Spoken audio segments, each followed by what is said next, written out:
Hello मेरे प्यारे students, मैं उम्मीद करता हूँ आपकी पढ़ाई बेहतर चल रही होगी। आज है 22 अक्टूबर 2021 और हम बिना किसी देरी के आज का डेली कैप्सूल करंट अफेयर का शुरू करते हैं। मैं आगे आपको अपनी करंट अफेयर स्ट्रेटेजी बताऊंगा। पहला प्रश्न है, गीता गोपीनाथ ने इस्तीफा देने का निर्णय लिया है, वह किस प्रतिष्ठित संस्थान में कार्यरत हैं? तो इसका सही आंसर आएगा ऑप्शन सी यानी कि IMF। ये हैं गीता गोपीनाथ। IMF क्या है? देखिए, IMF का फुल फॉर्म है इंटरनेशनल मॉनेटरी फंड। इसकी स्थापना कब हुई थी? 27 दिसंबर 1945 और इसके अध्यक्ष हैं क्रिस्टलिना जॉर्जिएवा। याद रखिएगा, गीता गोपीनाथ IMF के अध्यक्ष हैं क्रिस्टलिना जॉर्जिएवा। आगे बढ़ते हैं, अगला प्रश्न है, मुख्यमंत्री राशन आपके द्वार योजना किस राज्य के द्वारा शुरू करने की घोषणा की गई है? तो इसका सही आंसर आएगा ऑप्शन सी यानी कि मध्य प्रदेश। ध्यान से समझिए, यह योजना पहले दिल्ली लागू करने वाला था, लेकिन किन्हीं कारणों की वजह से यह योजना वह लागू नहीं कर पाया। अब यह योजना मध्य प्रदेश लागू कर रहा है, जिसमें गरीब लोगों को राशन लेने के लिए दुकान पर नहीं जाना पड़ेगा, राशन उन्हीं के घर पर आ जाएगा। मध्य प्रदेश की बात करें तो मुख्यमंत्री हैं शिवराज सिंह चौहान, राजधानी है भोपाल। इसे सोया प्रदेश भी कहा जाता है क्योंकि यहाँ पर सोयाबीन की अत्यधिक फसल लगती है। यहाँ पर सतपुड़ा की पहाड़ियां स्थित है। प्रश्न आता है सतपुड़ा की पहाड़ियां कहाँ स्थित है? तो यह मध्य प्रदेश में। अगला प्रश्न है, भारत किस देश के साथ साझा युद्ध अभ्यास कोंकण शक्ति करेगा? तो इसका सही आंसर है ऑप्शन सी यानी कि UK यूनाइटेड किंगडम। ध्यान से समझिए, ये देखिए आप पिक देख सकते हैं, इंडो UK ज्वाइंट एक्सरसाइज। यहाँ पर ये दोनों देशों की सेनाएं जो हैं वो एक्सरसाइज करती है, जिसका नाम होता है कोंकण शक्ति। आगे और कुछ युद्ध अभ्यासों के बारे में समझ लेते हैं। भारत युद्ध अभ्यास करता है अन्य देशों के साथ, जो कि हमेशा प्रश्न पूछे जाते हैं। देखिए, वरुण 2021, ये सारे के सारे 2021 के युद्ध अभ्यास हैं। तो वरुण नामक युद्ध अभ्यास भारत और फ्रांस के बीच में हुआ था, अरब सागर में भारत और फ्रांस की नौसेनाओं के बीच में।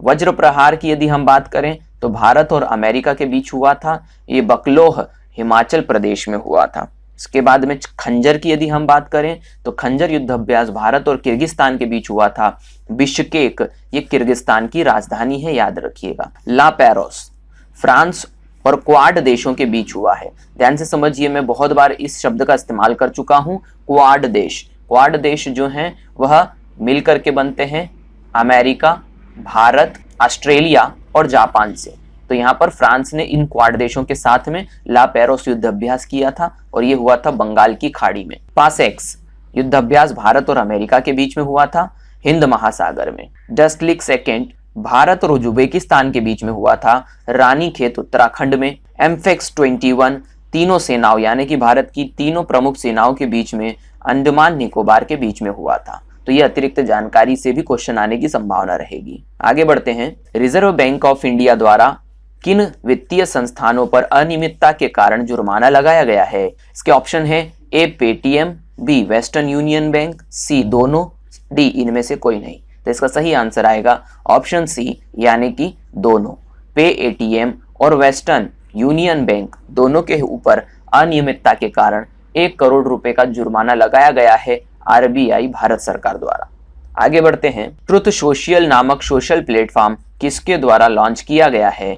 इसका सही आंसर आएगा C ऑप्शन यानी कि डोनाल्ड ट्रंप के द्वारा यह प्लेटफॉर्म लागू किया गया है, क्योंकि उन्हें ट्विटर पर बहुत लंबे समय से बैन किया हुआ है। इसी वजह से उन्होंने यह ट्रुथ सोशल नामक अपना खुद का प्लेटफॉर्म बनाया है। यहाँ पर आप देख सकते हैं, ये हैं अमेरिका के पूर्व राष्ट्रपति डोनाल्ड ट्रंप।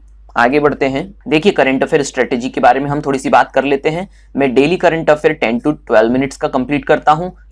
इसी को मैं वीकली में कन्वर्ट करता हूं और इसी को मैं मंथली में कन्वर्ट करता हूं, जिसमें मैं आपको PDF अवेलेबल करवाता हूं। तो यदि आप इन 3 लेयर में करंट अफेयर अच्छे तरीके से कर लेते हैं तो आपको करंट अफेयर में पूरे से पूरे मार्क्स मिलेंगे, यह गारंटी है। आगे बढ़ते हैं, हाल ही में अर्थ गार्जियन अवार्ड जीतने वाले पेराम्बकुलम टाइगर रिजर्व किस राज्य में है? तो इसका सही आंसर है ऑप्शन C केरला में है ये टाइगर रिजर्व और इसने अर्थ गार्जियन अवार्ड जीता है। यदि हम अन्य राष्ट्रीय उद्यानों की बात करें जो कि केरल में है तो है माथिकेटन राष्ट्रीय उद्यान, पिलानी राष्ट्रीय उद्यान, इराविकुलम राष्ट्रीय उद्यान और साइलेंट वैली राष्ट्रीय उद्यान। तो ये चारों का नाम भी याद रखिएगा, ये है केरला में। ये रहा पेराम्बक्यूलम टाइगर रिजर्व। माउंट एशो ज्वालामुखी में हाल ही में विस्फोट हुआ, यह किस देश में है? सही आंसर है ऑप्शन डी, यानी कि जापान। माउंट एशो ज्वालामुखी। आगे बढ़ते हैं। देखिए, हमने कुछ सक्रिय ज्वालामुखियों की यहाँ पर बात करी है जो कि एग्जाम पॉइंट ऑफ व्यू से बहुत महत्वपूर्ण है। कोलिमा ज्वालामुखी ये मैक्सिको उत्तरी अमेरिका में है। माउंट एटना ज्वालामुखी सिसिली इटली में है। मोनालोवा ज्वालामुखी हवाई द्वीप यूएसए में है और इसकी विशेषता है आकार की दृष्टि से पृथ्वी का ये सबसे बड़ा ज्वालामुखी है। किलायू ज्वालामुखी ये भी हवाई द्वीप यूएसए में है और विशेषता है सबसे ज्यादा सक्रिय ज्वालामुखी है। माउंट कोटोपेक्सी ये इक्वाडोर में स्थित है और यह विश्व का सबसे ऊंचा सक्रिय ज्वालामुखी है। माउंट कीनाबालू मलेशिया में स्थित है। स्टोम्बोली ज्वालामुखी लिपारी द्वीप भूमध्य सागर में स्थित है और यहाँ पर इसकी विशेषता यह है कि स्टोम्बोली ज्वालामुखी में सदा प्रज्वलित गैस निकलती है। इसे भूमध्य सागर का प्रकाश स्तंभ भी कहा जाता है। तो यह अतिरिक्त जानकारी एग्जाम पॉइंट ऑफ व्यू से महत्वपूर्ण है। आगे बढ़ते हैं। पुलिस स्मृति दिवस कब मनाया जाता है? इसका सही आंसर आएगा ऑप्शन सी, 21 अक्टूबर। देखिए, अन्य दिन भी 17, 14 और 10 अक्टूबर भी किसी न किसी दिवस के रूप में मनाए जाते हैं जो मैंने पिछले वीडियोस में कवर करे हैं। तो कमेंट बॉक्स में जल्दी से इन डेट्स के बारे में और इन दिवस के बारे में अपने आंसर जरूर लिखना है। मैं सभी के आंसर चेक करूंगा। आगे बढ़ते हैं। हाल ही में कॉलिन पावेल का निधन हो गया, वे किस देश के प्रथम विदेश मंत्री थे? तो ध्यान से समझिए, इसका सही आंसर आएगा ऑप्शन सी। ध्यान से समझिएगा, कॉलिन पावेल प्रथम विदेश मंत्री तो थे लेकिन प्रथम अश्वेत विदेश मंत्री थे। ये बात याद रखिएगा, ये प्रथम नहीं है, ये प्रथम अश्वेत विदेश मंत्री थे। ये हैं कॉलिन पावेल, जिनका अभी फिलहाल निधन हुआ है। भारत के संदर्भ में यदि क्वेश्चन की बात करें तो भारत के प्रथम विदेश मंत्री कौन थे? इसका सही आंसर आएगा जवाहरलाल नेहरू। इससे ही रिलेटेड एक क्वेश्चन है, सबसे अधिक समय तक विदेश मंत्री कौन रहा है? तो वह है जवाहरलाल नेहरू, जो कि हमारे देश के प्रथम प्रधानमंत्री भी थे। आगे बढ़ते हैं। हाल ही में जेम्स पैटिसन ने रिटायर होने का निर्णय लिया, वे किस देश के खिलाड़ी है? तो इसका सही आंसर है ऑप्शन डी, यानी कि ऑस्ट्रेलिया। ये रहे जेम्स पैटिसन, ऑस्ट्रेलिया के खिलाड़ी। आगे बढ़ते हैं। ग्लासगो में संपन्न होने वाली क्लाइमेट समिट में कौन भारत का प्रतिनिधित्व करेगा? तो इसका सही आंसर आएगा ऑप्शन सी, यानी कि नरेंद्र मोदी, हमारे देश के प्रधानमंत्री। ध्यान से समझिए, ये ग्लासगो के बारे में मैं पिछले वीडियोस में भी बता चुका हूं, यही चीज मैंने यहां पर फिर से बताई है।